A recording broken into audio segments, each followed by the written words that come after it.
Já estamos de volta para o último bloco de hoje do Hora Geral. Estamos conversando com o cientista político e economista, jornalista Fernando Chagas. Chagas, na realidade, eu acabei chamando o título de um áudio e não era o que eu tinha chamado, né?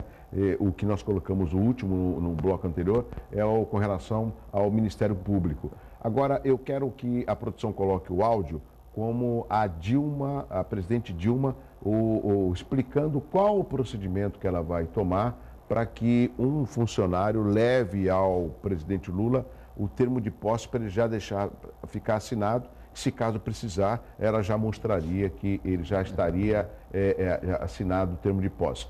Prestem bem atenção nesse áudio, se a produção puder aumentar um pouquinho aqui o meu retorno para que a gente possa acompanhar também. Por favor, produção, pode soltar.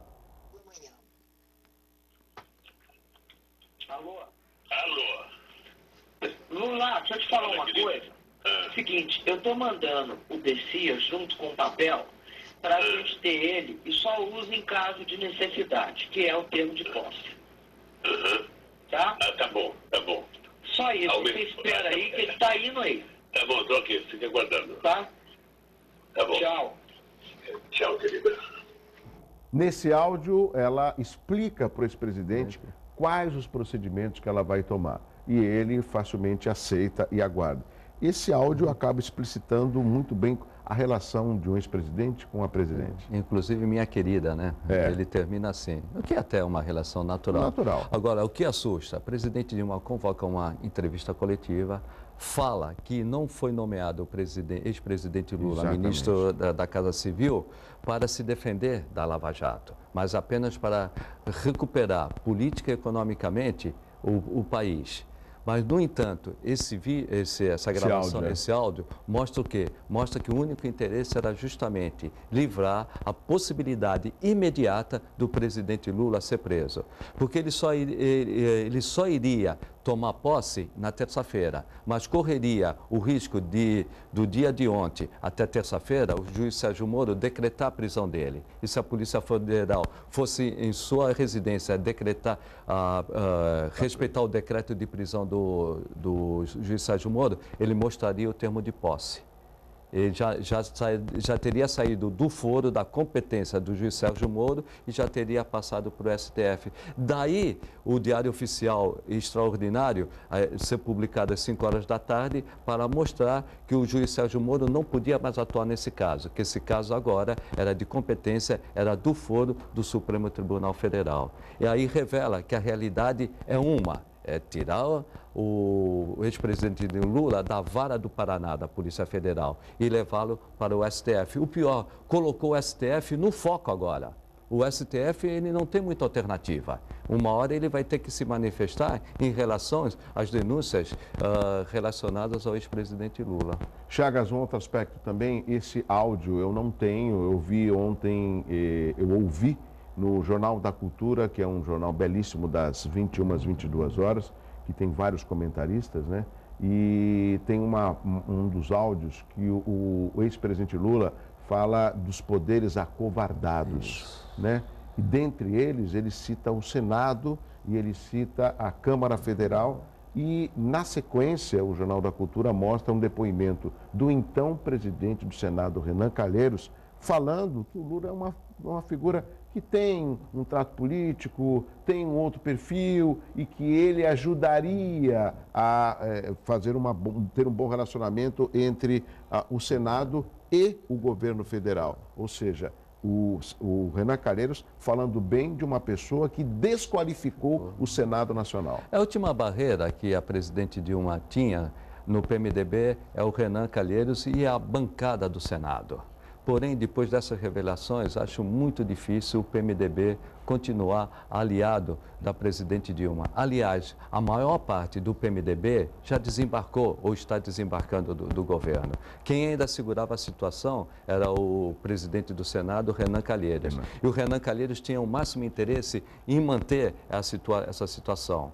com a vinda do presidente Lula e a permanência da presidente Dilma, até para ele manter o seu poder e uma maneira de defesa das 7 denúncias para ele ser investigado no STF. Agora, com essa revelação, eu entendo assim que a maioria do PMDB vai exigir o desembarque de todo o partido do governo federal.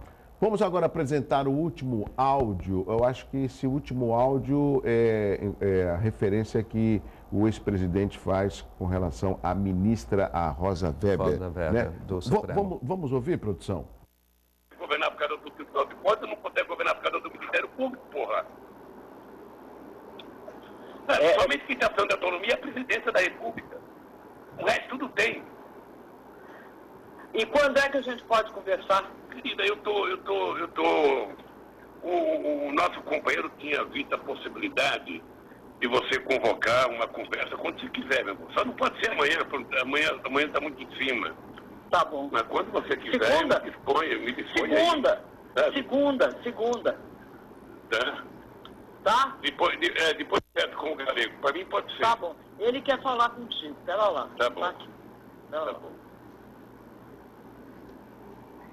Diga, Excelência. Tudo bem, querido? Tudo bem? Suportou a Eu injeção de saco? Mas não houve tortura, você sofreu mais do que eu, porra. Não, todo mundo Não foi a sofre. mesma pergunta de sempre, Wagner, a mesma coisa de sempre. Eu Só acho, para fazer a é cena. até importante você falar com a Dilma, eu acho que eles quiseram antecipar um pedido nosso que está na Suprema Corte e que está na mão da Rosa Weber. Entendi. Sabe, eles estão tentando antecipar. Como eles ficaram com medo que a Rosa fosse dar, sabe, eles estão tentando antecipar tudo isso. Entendi. Porque ela poderia tirar isso do Lava Jato. Então o Moro fez um espetáculo para comprometer a Suprema Corte. Eu acho que não é só isso não. Eles estão querendo criar clima, agora só falam de renúncia ao clima pro dia 13. Então bate em você. Eu disse ontem, quando saiu a matéria da estudar, eu disse, amanhã eles vão fazer alguma putaria com o Lula. Terça-feira o filho da puta da OAB vai botar aqui, dizendo que o Conselho da OAB acha que nesse caso é uma palhaçada, porque o Delcírio, porra, eu não imaginei que era tão canalha, porque, porra, ele fala de Passadina, por exemplo, essa porra já foi arquivada. O último áudio da relação, já preocupado, isso antes do dia 13, o dia da manifestação, tentando reverter o processo que chegaria na mão da ministra Rosa Weber. Além da linguagem, né, de uma autoridade, de autoridades públicas, o que me assusta é esse complô, esse conluio entre o ex-presidente Lula e a presidente Dilma Rousseff para interferir no livre exercício do Poder Judiciário. Ali o que havia uma ação para decidir se a competência de julgamento e de investigação do processo do presidente Lula era do Estado de São Paulo ou da Polícia Federal e da Justiça Federal no Paraná. Ele entrou com uma ação para o STF decidir. Essa ação caiu na mão da Rosa Weber.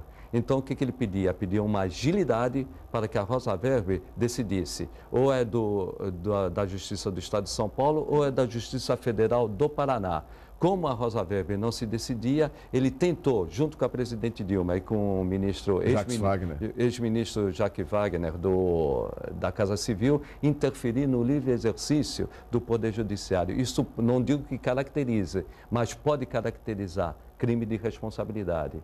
Esse é um áudio muito forte, em que pode definitivamente mostrar que há uma interferência de um poder sobre o outro, principalmente da presidente Dilma. Agora, Chagas, é lógico que esses áudios eles já tomaram praticamente uma boa parte da imprensa nacional e isso chegou até na imprensa internacional.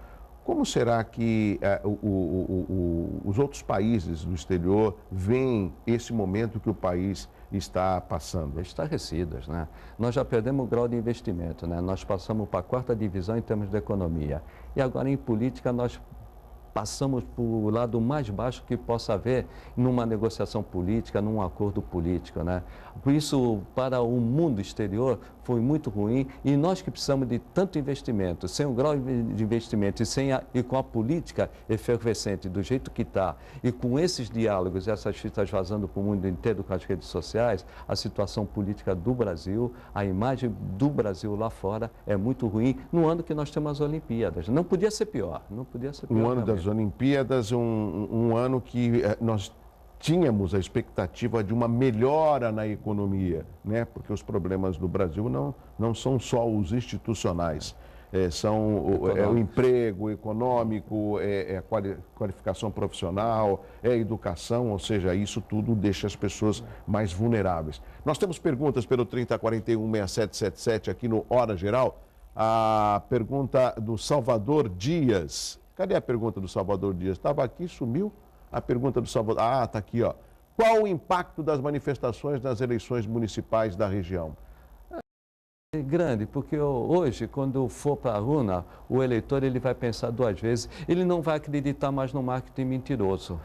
O marketing, hoje, ele vai perder um pouco de sua importância, justamente por isso, porque a presidente Dilma prometeu uma coisa e entregou outra. E como ela convenceu a população? Por meio do marketing. Então, o telespectador, o eleitor, ele vai ver de forma diferente as propagandas políticas e as publicidades eleitorais. Ou seja, aquilo que é apresentado durante a campanha e prometido e que não é respeitado, executado, nem promovido depois da eleição. A proposta vai ter que ser factível, vai ter que ter ligação com a realidade atual do país, ou da região, ou da cidade. Mais perguntas aqui no 3041-6777. Vamos à próxima pergunta. O Rodolfo de Assis. A ida de Lula ao ministério influencia na economia mundial? Não tem a menor influência. Ao contrário, né? Assusta qualquer investimento. A nomeação do ex-presidente Lula, ao contrário de trazer investimento, vai afugentar os investimentos, principalmente depois dessas gravações. Se essas gravações já seria ruim, a tendência, principalmente se implantasse a política desejada pelo ex-presidente Lula, a política econômica seria devastadora. A bolsa ia desabar e o dólar ia subir. Com essas gravações, para o Brasil, que tanto precisa de investimentos internacionais, ficou péssimo, ficou realmente muito difícil. Deixa eu informar aqui a telespectadora Simone, que mandou um WhatsApp. Amanhã nós vamos mostrar as fotos do descaso num bairro aqui da região. Tá bom, Simone? Nós estamos em cima da hora e tem muitas perguntas aqui pelo 3041-6777. Então, amanhã eu vou mostrar essas imagens que chegaram pelo WhatsApp da Simone do Marapé, tá bom? Tem mais perguntas aqui, produção? Vamos dar espaço para o telespectador, a Maria Eduarda, da Vila Natal, em Cubatão. O PT mantém hegemonia em Cubatão? É difícil dizer, porém o PT em todo o Brasil ele sai muito machucado pela situação política, pela situação econômica e principalmente agora pelo vazamento dessas gravações. Então, em qualquer cidade do Brasil, a possibilidade do PT ganhar uma eleição tem uma dificuldade muito maior do que em condições normais. Chagas, me passou pela cabeça uma análise muito rápida, não sei se você vai ter tempo hábil de responder, mas nós passamos por um processo, o Brasil passou por um processo de impeachment do então ex-presidente Collor, né? E a gente viu que foi um processo rápido se comparado a esse processo de impeachment da presidente Dilma. Ele não tinha sustentação política. Exatamente, o Collor. O Collor não tinha sustentação Exatamente, política. Ele achava que podia fazer tudo sozinho, né? Isso. E aí aconteceu o que aconteceu. E passou alguns anos, ele retornou à vida pública, inclusive é senador por Alagoas. Né? Isso, Alagoas. O que eu quero falar? Isso que está acontecendo com o PT e com figuras que eu diria, presidente Dilma e o ex-presidente Lula, tem como, daqui a um curto prazo ou médio prazo, eles retomarem e voltarem a ter o prestígio que os levaram ao cargo máximo do governo federal? Hoje, com as redes sociais, é uma realidade diferente. Acho muito difícil o PT, num curto prazo de tempo, se recuperar. Hoje eu arrisco a dizer, se o presidente Lula saísse candidato à presidência, não ganharia. Ele seria ainda um candidato competitivo. O presidente Lula, antes de ser eleito presidente da República, ele tinha 30% dos votos. Hoje, eu acredito que ele não tenha nem esses 30%. Sempre vai ter os 20%. Não são suficientes para ele voltar a ser presidente da República pelas urnas, não ser primeiro-ministro como estão fazendo agora. E o PT ele vai passar por um processo de desgaste muito grande e não acaba.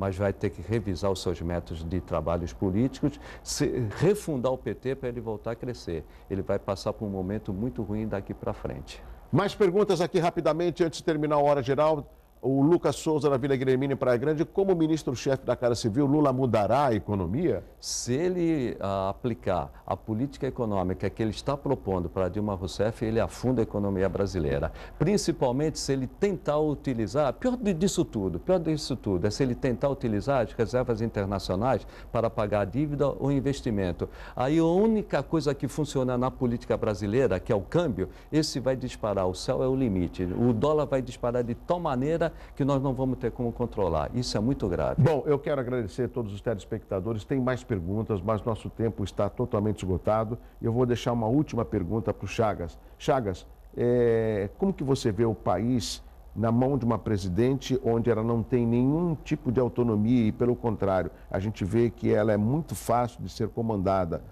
principalmente por um ex-presidente? As gravações e o seu posicionamento mostram isso. Hoje nós temos um presidencialismo sem presidente. Temos a tentativa de nomear um primeiro-ministro para tentar recuperar o Brasil econômica e politicamente, mas depois dessas revelações eu acho que a situação está muito complicada. Quem vai resolver isso? Quem vai resolver isso é a política, no Congresso Nacional. Não é a justiça, não. Isso é um ato político que tem que ser decidido no Congresso Nacional com a atitude dos políticos. Mesmo sem liderança, nós temos que buscar o quê? Uma solução política para esse caso.